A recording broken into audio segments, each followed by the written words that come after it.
Hello and welcome to Full Chat with me, David Prutton. And me, Ewan Thomas, celebrating all things we absolutely love about being on two wheels. Now, Full Chat is powered by bikesure. As the UK's largest independent motorcycle insurance broker, bikesure will do their utmost to tailor a quote to your exact needs, hopefully saving you money on your annual bike, scooter, or moped insurance. Don't forget to press subscribe on YouTube so that you can never miss an episode, or press the follow button on Apple or Spotify or wherever you get your podcast from. Right, it's another week, and that means absolutely another stellar guest. We're both very excited, especially you, Prutz. You love this man. I really, really am. As I watch this fella's content all the time, chuffed to bits that we've got him on here. He's one of the biggest motorcycling content creators on the planet. He's from Canada. He works for FortNine. His videos are brilliantly watched and literally millions of people do tune in. It's Ryan Kluftinger, and thank you so much, my friend, for joining us here today. Thank you, guys. It's a pleasure to be here. Yeah. Seems like a fun show, so I'm stoked. Thank you. I just want to clarify as well.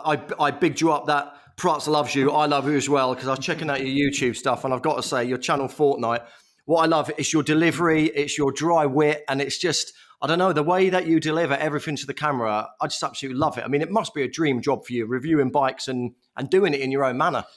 It's very kind. Yeah, it's not at all work. Not in any sense work. I have to check myself all the time because we'll be on a big shoot day or something. I'll get home at the end of the day and my wife will ask, how it was. And, the answer always has to be, it was fantastic. No matter how long it was, no matter how cold it was, whatever. Okay, I was playing around on bikes all day and just shooting the shit with my friends who are, the guys who film and edit around here. So, yeah. I mean, it's amazing. You've got over, I think it's 2 million subscribers on YouTube. I mean, you're definitely doing something right. If anyone watching this hasn't come across your channel, explain what you do on FortNine. Explain the process and what you do. Yeah, so we make videos about motorcycles. That's pretty much the brief. As long as it's entertaining to riders, or useful to riders, or educational to riders, then we're interested in it. Our parent company, FortNine, is much like a sport bike shop in the UK and Revzilla in the States. It's like an e-commerce retailer. But they pretty much don't care what we do on the content side. From day one, they were just like, make stuff that you love, and our name's on it, and we're happy about that. So we have a lot of freedom. So we do bike reviews on bikes that we're interested in. When we get bored of that, we'll do gear reviews and cut things apart and tear things up and do that for a while. When we get bored of that, maybe we'll do a mechanic video or a how-to video or riding tip video or whatever. I'm very fortunate now that we're big enough that we get some opportunities. So, we catch some notice. Sometimes like the police motorcycle training around here will be like, hey, come up to the course. So, okay, now we get to do that fun thing. Or last year, Bosch had us out to their proving grounds in Michigan. We got to play around on the basalt tiles. They have like a friction coefficient of snow or ice. You put the outriggers on the bike and it can just spin round and round. You can crash as many times as you want without any consequences. So yeah, at this point, we're really just playing on this channel. And that's what it is. The content is amazing, Ryan. I mean, and the production value on it as well is absolutely fantastic. And as Ewan said, if you're listening to this, get yourself over to YouTube and watch it, because the one I made a note of the recent ones that I've watched that have really stood out amongst all of them that stand out. The review of the Honda Silverwing was amazing. The Sweet. bike airbag, which absolutely did its job. I then went out and bought said airbag, which has been transformative in the way that I ride and what I wear. Sweet.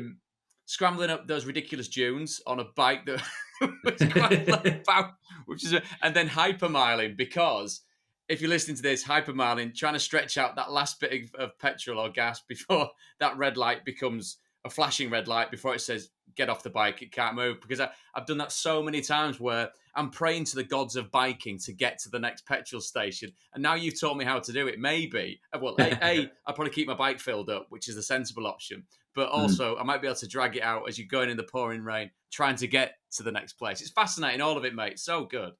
I'm glad you appreciate it. And you hit me right in the heart there, because that Silverwing's the bike I rode in on this morning. I love that motorcycle. It's my day-to-day one. Airbag I wear every day, and hypermiling. That video is just kind of funny to me because we shot that on a Hercules Wankel, like a old rotary bike from the 80s, which is the worst gas mileage motorcycle I think I've ever ridden. It runs out of gas every 100 kilometers or something stupid. So it was a fun one to do it on. So again, I mean, all these given. I mean, the reference that you've given us is a fantastic one, because the minute you say sports bike shop, everyone knows what you're talking about. Obviously, this side of the Yeah. pond. And we've got a local one here in Leeds, not too far from me. And we know what biker shops are like. You don't go in and not talk to anyone. You go in and you spend half an hour talking to everybody in there, and maybe come out with a snood or something to clean your helmet with, and try all the expensive stuff on and put it back. But the ability to jump from that or dovetail into that, what you've done on YouTube, what you've done on social media. I mean, did they for 1 second think it was going to grow as much as it did? It wasn't something just to keep you all occupied, was it? And then suddenly they're going, "Oh Christ, we've got 2 million subscribers now." How does that work? Yeah, I don't think we ever thought it would grow to the extent it did. In the early days, it was just like a SEO branding project. So FortNine used to be called Canada's Motorcycle. Now, you don't switch the name of an e-commerce company overnight, much as you want to, because Google will just say, I don't know what this is, and no one will ever find your business again. So we knew we wanted to rebrand. We knew we wanted to be FortNine. So we made a channel called FortNine on YouTube like 6 months in advance of switching the website over. That was all the function that it had to play. That's all we wanted it to be. But of course, we were willing to ride the wave as far as it carried us. And when the channel started to do well, then all right, my job suddenly turned into a dream job, so I didn't want to leave that. And the fortunate thing about YouTube, and it's cool for companies, is that you have a marketing initiative that also earns money. Like channels are profitable; they earn money off AdSense, they earn money off of affiliate commissions, that can earn money off sponsorships. So pretty soon we had this ship that floated itself.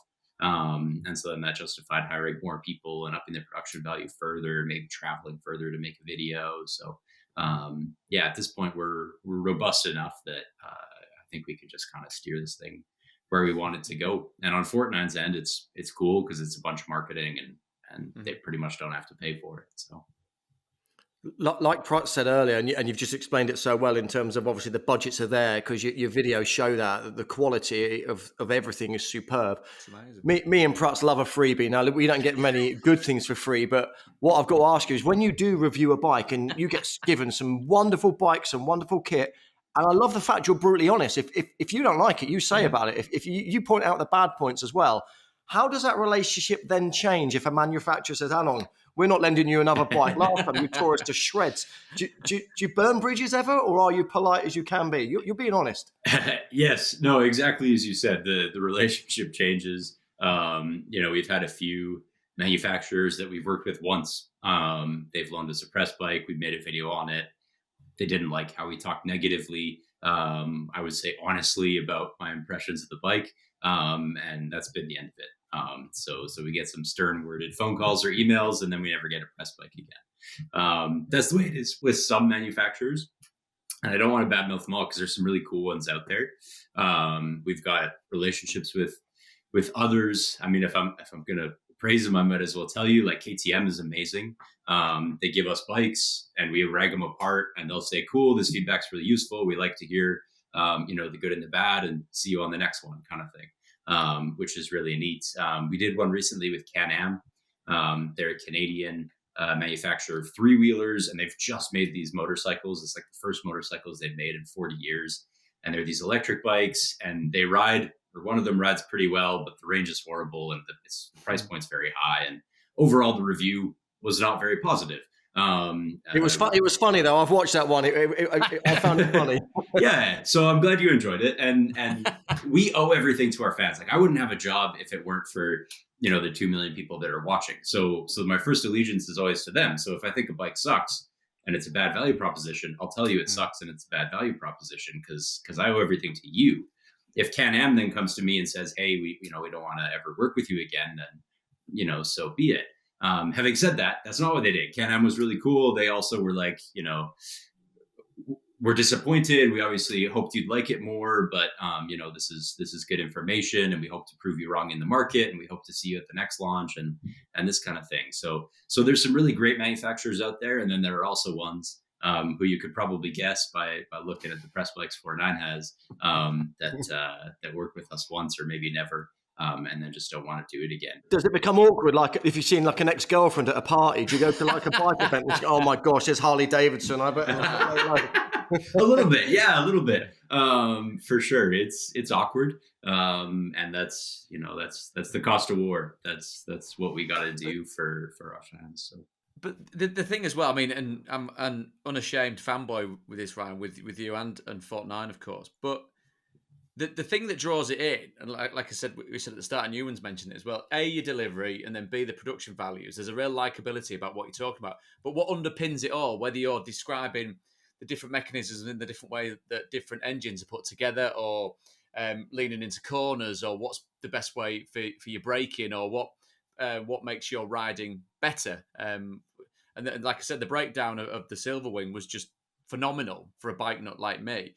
Are you trained in any of this, i.e. the mechanics of motorcycles, the electronics of motorcycles? Because you can describe an engine in a wonderful way that's both accessible and actually quite interesting, which takes some doing. So you must absolutely have that foundation, that solid base of knowledge to come from. Kind of. Yeah, my education's in physics, so that's why I often go pretty like first principles on the engine stuff, because I'm a physicist and not an engineer. So there's some education there. I usually attack things from a mechanical or kinematics perspective first. But then after that, it's just having been in the industry now for 10 years. 10 years I've been doing this job. And so I'm lucky enough to get to read and learn about bikes, 5 days a week, sometimes 6-7 days a week. And so a lot of training comes with that. I try to do usually like 3 or 4 courses a year, because I love them. And those are the things that give me a bit more knowledge and usually help me make the next video or the next video. So, to answer your question, yeah, a tiny little bit of training in a weird tangential way, with the physics thing. And then everything else is just haven't been in this gig for a while. It sounds to me like it's the perfect job. It's just, you've been doing it a long time, 10 years. How do you keep it fresh in terms of coming up with next ideas for adventures? Do you have a team of people behind you who suggest things, or are you like an excitable little puppy? You're, no, let's go off riding here, or let's go and try these mountains, or who comes up with the ideas? Both of those things. I am an excitable little puppy. And at this point, the idea is usually just walk in the door. Because I'll meet someone out and about and they'll say, oh, hey, like, I know the channel and you guys should really do this thing. Or I've got this cool old bike, like maybe come ride it sometime, make a video. That happens a lot, which is amazing. And as I said, we get invited to stuff. We get invited to do experiences or courses and stuff that's interesting. My idea board is bigger than I'll ever have time to do. Like, I think I have maybe 100 videos in my Trello board that I would love to make. And, I wouldn't get around to making them anytime before the next 2 years. And by then there'll be another 100 videos in that board. So ideas are easy. And I like ideating, but it's also true that I have a great team. So where to even start? I've got a niche here. Him and I have been shooting together for probably 7 years now. So he's a shooter, editor, big film guy. Much of what you see when you say like, wow, the production value is really high. That's just a niche. He's like a one-man movie machine. And then I've got Edwin, who's very much the same.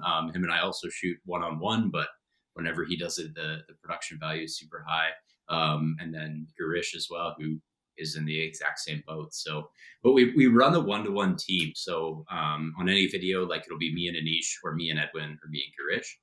But it's usually only ever 2 people on the shoot. And then just recently, we've added a couple other content creators. So I've got a couple other buddies here who make videos you might see on the channel. And one guy who makes stuff for shorts particularly. So yeah, excited puppy, and also part of a pretty cool team. And as you use the term excited puppy, you can see from this that Ewan is our own excitable puppy on the podcast, bouncing up and down with his bursting with ideas. Let's go back to the start then. So there's an innate love of motorcycles and what they're about. What is your motorcycle journey then so far, Ryan? What did you start off on? My dad had bikes. He's got great stories about doing the California coast on an RD 350. Should not be a lovely place to sit for that long. He had a Suzuki 750 for a while. So I saw the pictures, and he got me into dirt biking when I was 11. So I got into motocross first. bunch of my buddies and I built like this kind of bullshit motocross track up in the hills. No guidance, no safety regulations, no race league. It was just kind of turn up and run what you brung.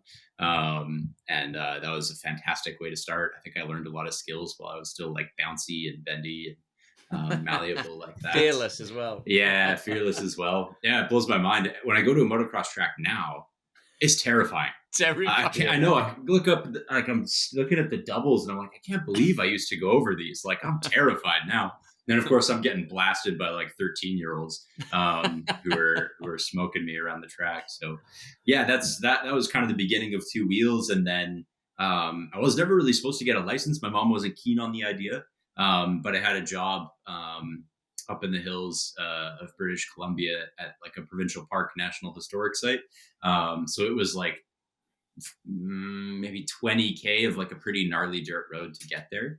And I was destroying the family Toyota, like going up and down this road every day. So my dad had a DRZ 400, and I said, if you let me get my license, like I can take the DRZ and we'll save the family car, and I'll just use my license for work. And I managed to convince my mom that way, and get my motorcycle license at a young age. And I'm still just using it for work, so it's okay. It's still above board. It's amazing, Ryan, the amount of people we talk to, and it's quite a similar story in terms of maybe not the same location, but yeah, my dad got me into it. My mum wasn't so keen, but yeah, it's the same for me as well. I used to go on the back of my dad's bike as a kid, and I think there's something so special. We speak to many people on there, and we all agree that there's something unique about being on two wheels. It's hard to sometimes even describe just that sense, that freedom, that feeling it gives you. But when did you know, or when did you have an inkling that, hang on a minute, this hobby of mine actually might become a career? Or did you never ever dream in your wildest dreams one day you'd make a living and have over 2 million people following your bike journeys? Yeah, I never dreamed. I'd pretty much given up motorcycling for dead when I moved out to Montreal, because it's a very urban city. I lived downtown. My whole world was within like 3 kilometers of my apartment. So I didn't have a car. I didn't have a bike. I was just kind of walking everywhere. Was kind of deep into the more physics side of my world, just hanging around the lab most days. But I had to pay a bill, so I got a gig as a writer at this motorcycle company, Canada's Motorcycle, just like writing ad copy. And so yeah, it jumped up in my face, and suddenly it was like amazing. I can keep motorcycling as part of my life and get paid to do stuff with it. So that was just dumb luck. Dumb luck. That's good name. Yeah. Good name for the podcast. Dumb luck. Yeah. I mean, and speaking of the podcast, there's a quick bit of mid-show housekeeping. If you haven't already, please press the follow button on Apple or Spotify or wherever you get your podcast from, so that you never miss an episode. Or you can watch the show on YouTube and get somewhere near 2 million followers, subscribers, like FortNine's got. Ryan, because you're in Canada, obviously, and America's a country I've been to. I've unfortunately never had the pleasure of going to Canada. Met several Canadians; they're all lovely. All the best music, of course, is from there. Joni, Neil Young, etc. Yeah, we've got goodies. And you've got some real, So the alumnus is wonderful, really. It just strikes me as everything over there is a lot bigger. The distances between places are a lot bigger, and the ability to get on a freeway with about 17 lanes on and just kind of lose yourself in what it is. The helmet goes on. For you, the anonymity comes back into it. Can you, as much as it's your day job and your passion, do you still get that feeling every time you get on a bike, given where you can go riding and what's on your doorstep? Yeah, absolutely. I don't have a car, so I ride every day.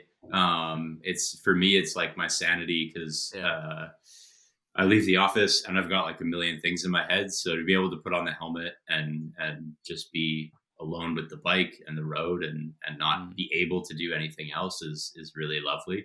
I've got an absolute hatred and distrust of comm units. Like I never use them because that's like sacred time. So it's like, no cardos, like no incentives. Well, I'll put it on if I have to, if we're like shooting something and I have to talk to the filmmaker for some reason. Have you reviewed any of their stuff? Have they sent you? Yeah, we've done. It works really well. I hate them, but it works really well. Yeah, and I understand for other people, like they make a lot of sense. Other people have different things that they want from the bike. But for me, like the last thing I want on my helmet is like this proxy for my phone. That kind of freaks me out. So I like the piece of it. And as you say, the spaces in Canada are just massive. I recently rode like right from the north to the south, and it's just amazing the distances between things. It's like check your fuel, like next fuel stop 430 kilometers or whatever, and it's like, oh shit, better make sure that's really full. Maybe you got a jerry can or whatever on there, because there's a whole lot of nothing out there. And yeah, that's my favorite part of Canada. It's the best thing about it. It's just the space that you have. There's total freedom that goes with that, because there is no one to tell you to do anything differently. But if you behave well, and you don't bother, the people, the neighbors that are up there, then yeah, you pretty much get away with anything, because it's just so sparse. And you start to really value each other as well. When you rock up, like you're freezing cold and you come to like the first rest stop in 400K and there's like warm pie and coffee, suddenly it's like, oh, you're my best friend in the world. I'm going to talk and like hear your whole life story, because suddenly I really, really care that you're here. It's important to me that you're here. So. I can't believe you ride all year round, or you don't have a car, because as beautiful as Canada is, it gets cold. Let's ask about bike ownership, if I can, then, because obviously, as long as you're nice to manufacturers, I'm assuming you obviously get given loan bikes all the time. What is your go-to bike, or do you not own? Do you own a bike? I think you said your dad's bike still. Do you still own that bike? And nope, don't have that. I did buy his DRZ for a brief season, but not very long. Did I buy it? No, I think I might have just like commandeered it actually for a few months. And then he sold it out from under me, which is commandeered, a very nice word. We call it blagging. You blagged it, yeah. Sorry, Dad. I don't think I paid for that. But I have bikes. I've got my Silver Wings. I've got an 82 GL 500 or 81, somewhere in there. They only made them a couple years in Canada. That's my sort of day-to-day commuter. It's really nice. It's got like the color match luggage package. And the top box there's no passenger seat, which is great, because my wife is amazing. She's happy to let me do whatever I want to do on a bike. She's very supportive, but she has no interest in going on the back. So I love the Silver Wing because the pillion seat's just gone and you get a backrest instead with this nice little super top box. Comfy. It's so comfy. Yeah, it's the best. And the luggage suite is practical, but it's narrow enough that you can still filter through traffic. And it has the full Goldwing fairing on the front. Like that is the identical fairing to the Goldwing of that year. So you have really good wind protection. It's got the what is it called? It's got like the Honda Clarion. That's what it is. The Clarion stereo system. So you can which is hilarious. So you got like your speakers there and your fans. Yeah, you can have a cassette, you can have a radio, like all that stuff. And the biggest thing in BC is the insurance. So if you have an old vehicle and it's in original-ish condition, you can get collector plates, which is like, I think for me, it's like $12 a month to insure the thing. Which is really cheap. Yeah, otherwise insurance here is super expensive. So I like to run old bikes. So I've got that. I've got a 75 Van, which is the Suzuki RV125. So it's a 2-stroke, but it has the high-low gearbox. So you got 4 gears low, 4 gears high, which is kind of goofy and fun. Big bubble tires, and same thing. It's on collector plates, so it's almost free to keep on the road, which is cool. And then right now I've got a Ducati Multistrada V4 Rally on loan. So I didn't pay 40 grand for it because I don't have 40 grand to spend, but I've been sitting with that one for a while. And you better be nice to Ducati and keep it for another couple of months. Yeah. Let's hope for that. It's a pretty cool bike. So I always have lots of stuff coming and going. I'm pretty what's the word? I'm not very monogamous when it comes to motorcycles because usually we film with them. So I'll buy something to ride myself, but also primarily to like shoot a video with or a few videos with. And then once those videos are done, I'll sell it on and buy something else. So stuff comes and stuff goes. I mean, it's staggering what is out and about now. We've mentioned it before, you and I, about when I dropped I've got a Triumph Bonneville Bobber Black, which I took into the garage just today because I was saying before we came on air, I went over short distance to visit parents, and I had one of those days, Ryan, where you think, as we mentioned about people that drive cars, one of those days where you think, I swear everyone's trying to hit me here. This is annoying me a little bit. And then pulled over and realised that my brake light was out. Oh, there you go. Oh, right. That's why you're all getting right on my backside. So I took it over to be fair, I knew we were chatting to you, so I thought, Ryan must have a video about replacing a fuse in a bottle. But unfortunately, you've not. So if you could work on that, that'd be great. I'll make one for you. Yeah. So that was what knackered it. And every time I put a new fuse in, turned it on, blew. Went through 6 fuses just watching it blow. So it's in the shop now. We're getting up to. Yeah, so that'll be great and get me sorted. But so that was in a Triumph dealership. You go past a BMW dealership. There was a motorcycle outside the pub in the village here at the weekend, which was a brand new Goldwing, which looked like a spaceship. And you look at all the new bikes that BMW have brought out, all the new bikes that consistently Triumph are bringing out, and you talked about the nice simplicity of an 81, 82 Silverwing. Some of the new stuff that's coming out, A, the prices, and B, the technology. What's your thoughts on that? Because you could walk out of there with a 40 grand motorbike, couldn't you? That's got a big dash that's like an iPad, and just think, is it still motorcycling anymore? Is riding these spaceships on wheels? Yes, it is. I think it is. But I think what we're seeing is it's the end game of chasing our genres. So motorcycles used to be like pretty generalized, and you saw that in the model lines, like they were kind of all the same. And maybe you could get one with a fairing, and at a certain point. In the late 70s, you started to get kind of rear controls and things got a little sporty, but for the most part, the bikes were all kind of standard, just different sizes. What you see now with the Goldwing that you mentioned is an interesting point. Like, it looks almost like a spaceship. And that's what happens when you take the idea of like a touring specific motorcycle and keep chasing it, right? So, okay, we got to go touring. Okay. And we want the fairing bigger, bigger, bigger. And all right, if we're touring, then no one's ever taken the bags off. So we might as well not put bags on the bike, but rather build the bags into the bike. Yeah. Right. It's all like part of the bodywork in there now, which is lovely. And okay, then let's make a big armchair on the back for the passenger and, long days on the highway. Suddenly, maybe we want radar front and back. Maybe we want advanced rider assistance systems that we're seeing now. Like, we have bikes with cameras on them that are incorporating AI into them. So they can see threats and alert the rider haptically, like it'll pulse your brake or vibrate your handlebars to say, hey, this car I'm seeing looks like maybe it doesn't see you or whatever. This guy coming up behind might be about to rear end you. You'd been getting a lot of warnings on your bobber with your brake light out for that. So it's all fine stuff. And I think you can look at it all and say, yeah, this makes sense. When you look at a motorcycle for a specific application, but then you do get to a place where you end up with these very specialized motorcycles that start to kind of become their own thing. Like, you can put a Goldwing next to, whatever, a CB750, like the classic, sort of standard motorcycle from back in the day, and it almost looks like they're two completely different machines. Like, you almost wouldn't put them in the same category anymore. Which I think is interesting. Yeah, I suppose for me, the worry is in the future that bikes will start to lose their personalities. I think back to my first bikes. Like a little 2-stroke 125. The noise of it, you could tinker with it, and if everything's going to go electric, all the computers, like Prutton said, all the big iPads, all the screens.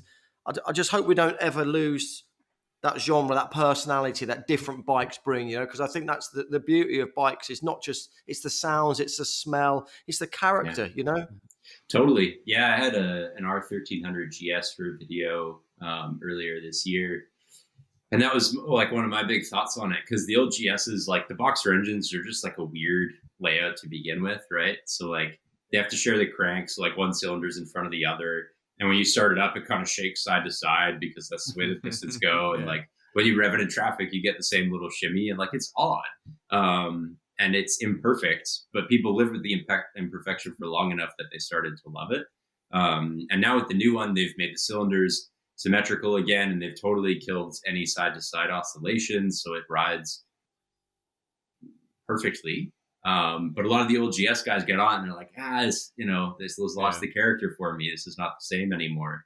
And I think that we're all like that when it comes to gas bikes. Like, if you think from first principles, does it make sense for your machine to go and like make a bunch of smell and like leak shit on your floor. Like, no, if your computer were like vibrating on your desk and leaking shit everywhere and smoking, like you would say that's a bad thing. Right? Like no one wants a machine that does that. If your blender did that in the morning, that would be unpleasant. So I think it's true of motorcycles as well. Like if all of us were complete virgins to the world and we had no idea what a motorcycle was and we were presented with an electric bike and a gas one, we'd say, obviously the electric one is better.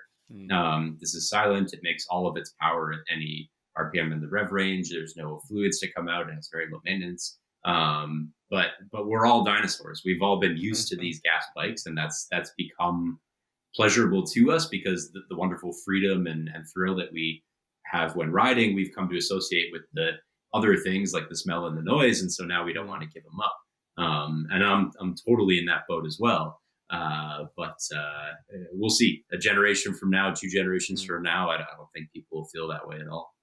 That the way you've described that is so succinctly perfect, because as we all progress and everybody wants things that are more comfortable and easier and all that, there's a lot about when you sit and think about motorbikes. There's a lot about, well, it's impractical, it's dangerous, it's ridiculous, it's the choice to get piss wet through, stood on the side of the road, swearing into your helmet about why it won't start. There's tinkering with it in the garage where you think, it's all right, I'll take the catalytic converter off. It'll be easy. Yeah. 4 hours later, when you split the chassis and you're going, why the hell have I started to... You wouldn't get a Mac, would you? And go, do you know what? I'm just going to unscrew the monitor and have a little look inside it. It doesn't make any sense. Yeah. It doesn't make any sense. But I think you've really summed up there, because it's...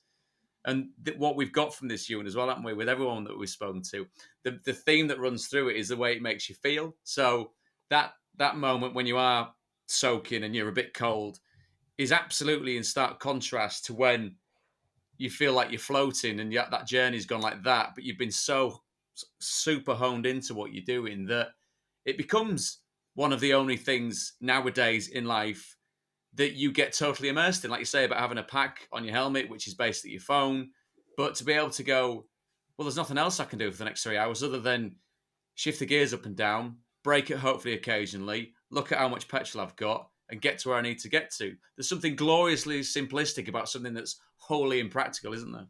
Yeah, I completely agree. And I think the fact that it is uncomfortable, that it's sometimes cold, sometimes really hot, sometimes sore on your butts, and the fact that it's dangerous, like that you have to focus singularly on your task or else your life is at risk, that's a big part of the joy for me as well. Because you get where you're going and suddenly I appreciate my living room. Like I'm warm and I'm dry and I'm safe. And suddenly I love all those things. Yeah. Because remembering like an hour ago when it was sleeting and -3 and I felt really endangered, not in danger, but that I had to focus or that I might be on the fringe of danger if I weren't really paying attention. You have to have both of those things.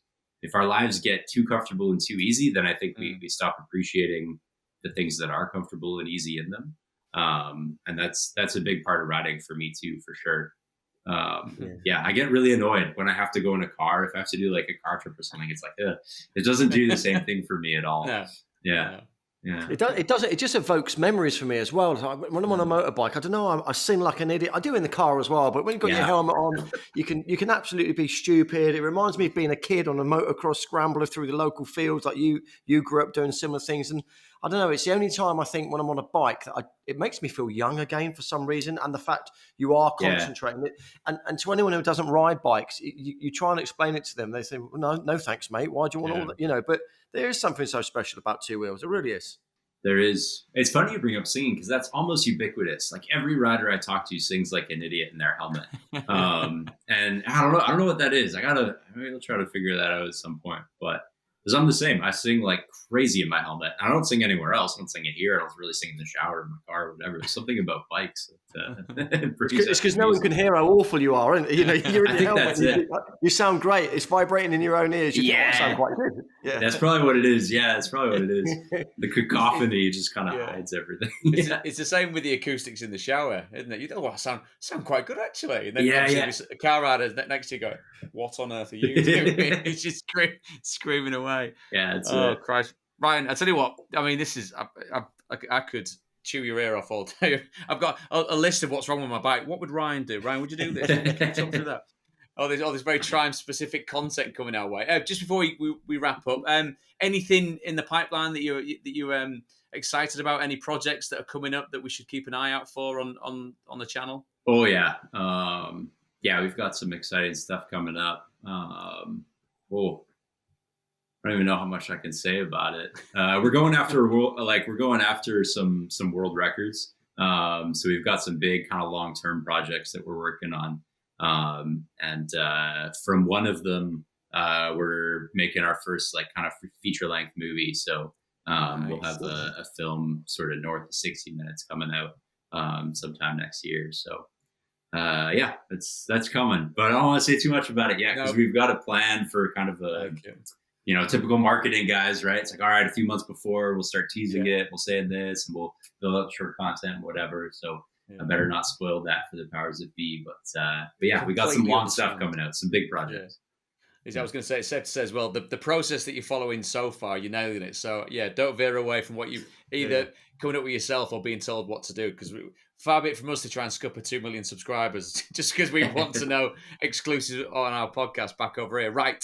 Final question time, and it's along these lines always, and we've had some wonderful answers, and it's a whole host of different vibes and situations. So it's a fantasy bike ride for you, please, with obviously a North American Canadian slant on it.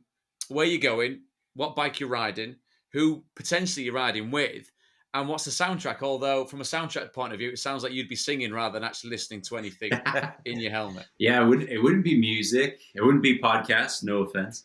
But yeah, it would probably just be blissful silence that lets me think or lets me sing as much as I want to. In terms of where I'm going, I've just spent a good bit of time in the Canadian North, and it left me wanting so much more of it. It's like the tundra is insane. It's perfectly flat. And the stars are like nothing you've ever seen. So you've got this 180-degree bowl of just unbelievable starlight. Like you're picking out galaxies and stuff. It's like you feel like you're in some kind of space movie.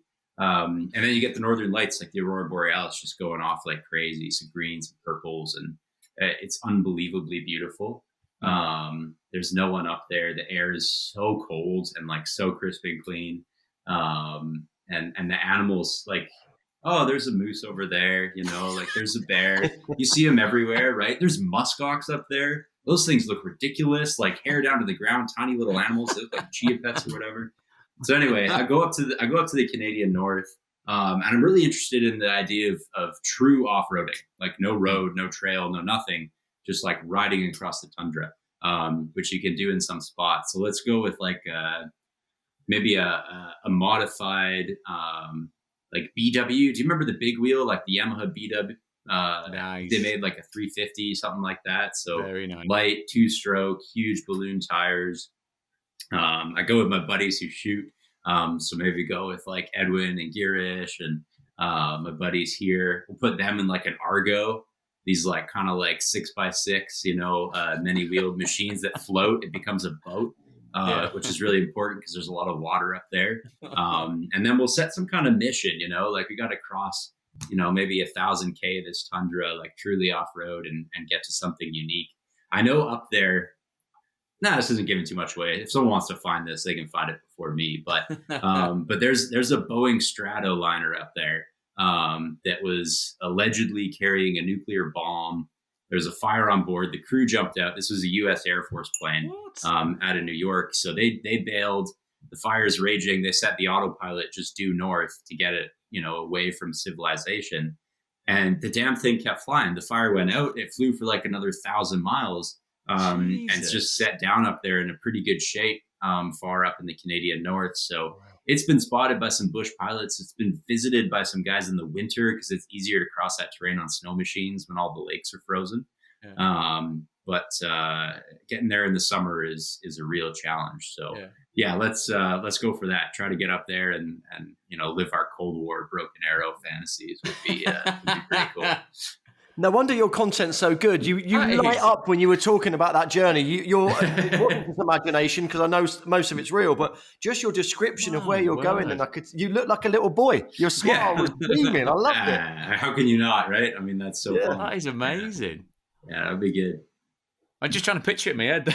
Like I said, we've had some good answers, but my word, that is a great answer, Ryan. My God. Yeah. Well, hey, if you guys got the bug now, I can send you all kinds of stuff. I've been filing like freedom of information requests and talking to. There's some old guys in Quebec who know about this spot, and they speak like the most jagged French, so hard to understand. And there's these weird little breadcrumbs. It's like it's a cool thing up there. Yeah. If you guys ever fancy an adventure in Canadian North, let me know. Oh my God, come on out. We'll put you in big puffy Canada Goose snowsuits. Get you. man. No, sorry, Iwan gets us for free anyway over here, don't you? And it's actually, props, don't kill me. I actually do get Canada Goose stuff for free. I did many years ago. Not anymore. No kidding. Yeah, seriously. Sweet. Yeah, Ryan, that's how famous he is over here. Yeah, I went to work at the Sochi Winter Olympics, and I got sent out with Canada Goose stuff. Yeah. That's the stuff you want for free, man. That stuff's expensive. Holy, yeah, it's good stuff. Yeah. But it's the best. No, you go up in the north in the winter. It's like you'd think everyone were on the same team because they all got that exact same patch on the shoulder. It's the standard issue jacket up there if you're not wearing actual animal furs. So. Well, sadly, I mean that's about it for this week's full chat and freebie chat as well as ever from Iwan. We're powered by Bikesure, and as the UK's largest independent motorcycle insurance broker, Bikesure will tailor a quote to your exact needs and help save you money on your annual bike, scooter, or moped insurance, and much, much more. Ryan, it's been an absolute pleasure. Honestly, we thank you first and foremost for getting up very early. I know there's a big time difference in Canada, so thank you to our very special guest, the one and only Ryan F9. You've been amazing, mate. Pleasure's all mine. Thank you very much for having me, guys. It's been so good. We look forward, of course, to some more FortNine films on YouTube. And talking of YouTube, don't forget to press the subscribe button on YouTube so you never miss an episode of this, or press the follow button on Apple or Spotify or wherever you get your podcasts from. As ever, a massive thank you for everyone for tuning in and listening, and we will see you next time. See you later.